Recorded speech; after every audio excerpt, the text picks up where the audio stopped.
Resuming debate, reprise de débat, the honourable member for South Okanagan, West Kootenay. Well, thank you, Madam Speaker. I'm happy to rise today to speak to Bill C-18, which proposes amendments to the Rouge National Urban Park Act, which was passed in the last Parliament. And I'll be speaking in favour of this bill as it strengthens the protection of this park and its ecological integrity. I'll begin with comments about national parks in general, Rouge Park in particular, and then spend some time talking about how this bill is pertinent to a national park proposal in my riding of South Okanagan, West Kootenay. Rouge Park is the first urban national park in Canada, marking an innovative step in the approach Parks Canada is taking to protecting our ecosystems across the country. When we first started creating national parks back in 1885, we had vast areas of wilderness to choose from in southern Canada. We created large parks throughout the Western Mountains, Banff, Jasper, Kootenay, Yoho, Glacier, Mount Revelstoke. And in the boreal forests of the Prairie provinces, we made Prince Albert, Riding Mountain, and the enormous Wood Buffalo Park. Some early national parks were smaller, such as Point Pelee in the Carolinian forests of southern Ontario. But for the most part, we looked to our wilderness as a source of parkland. We had lots of that a century ago. But today, those opportunities are much more limited. And I was happy to see Parks Canada broadening the scope of their protected areas with the creation of Rouge National Urban Park. Our national parks play a number of roles, and first among these is to protect the full range of ecosystems found across this wild and diverse country. And secondly, our national parks provide a rich opportunity for Canadians to experience, enjoy, and learn about our natural heritage. And that is certainly an important role for parks near urban centres such as Rouge. What Bill C-18 does is emphasize that first role, the preservation and enhancement of an ecological integrity in our parks. That integrity is critical to the success of all natural parks, whether they're areas of vast wilderness or smaller areas hemmed in by urban and agricultural landscapes. The bill will make the maintenance or restoration of ecological integrity the first priority of the minister in all aspects of the management of the park. And the bill will add more federal lands to Rouge Park. Madam Speaker, size matters, at least when you're talking about ecological integrity. In the mid-1900s, Parks Canada began a program to represent the full ecological diversity of this huge country in the national park system, adding parks to Atlantic Canada and in the north. As the decades went on, it became more challenging to find representative areas in the south that could function as parks. Grasslands National Park in Saskatchewan dealt with issues around ranching and grazing, while the establishment of Guayhanas involved payment to the BC government for lost opportunities in forestry. But despite these challenges, these parks are now considered successes and indeed national treasures. Guayhanas is also a model of how co-management with First Nations communities and governments can work in a national park setting. But there are still ecoregions of Canada that are unrepresented. In 1979, almost 40 years ago, I had a contract with Parks Canada, one of my first real jobs after graduating from university, to report on opportunities for the creation of a national park in the dry interior of British Columbia, one of the only major ecoregions south of 60 with no representation in our national park system. I found large areas on the interior plateau that were relatively intact, but they lacked many of the characteristics that made the dry interior unique in Canada, particularly desert grasslands and ponderosa pine forests. These grasslands are one of the most endangered ecosystems in Canada, along with the Carolinian forests of southern Ontario, as in Rouge, the tall grass prairies of Manitoba, and the Garry Oak savannas of southern Vancouver Island. Those rare grassland ecosystems were best represented in the South Okanagan Valley, but opportunities for a large wilderness park there were limited. Most of the low-elevation habitats were highly altered, most of the grasslands converted to orchards and vineyards.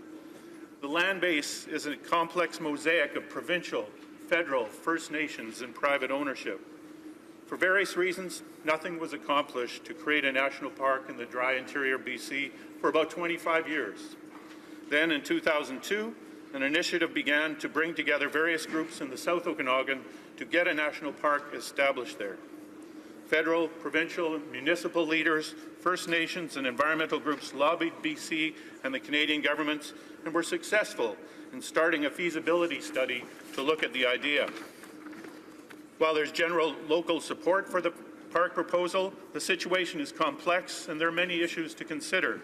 First Nations were in favour of the idea in principle, but wanted a real role in the development of the park and a direct role in the management of it, as is done in Guayhanas and many northern national parks. First Nations initially objected to sacred areas included in Parks Canada maps of the park proposal. These areas are now excluded and First Nations are again supportive. Environmentalists were disappointed that some important areas were dropped from the Parks Canada proposal. Hunters were concerned about the loss of hunting opportunities.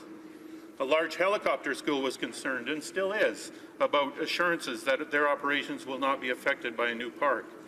And ranchers, the group most directly affected in terms of their livelihoods, were deeply concerned about that a new national park would put an end to their operations. In BC, most ranchers lease large areas of Crown land range in summer, and without access to that land base, they would be out of business very quickly.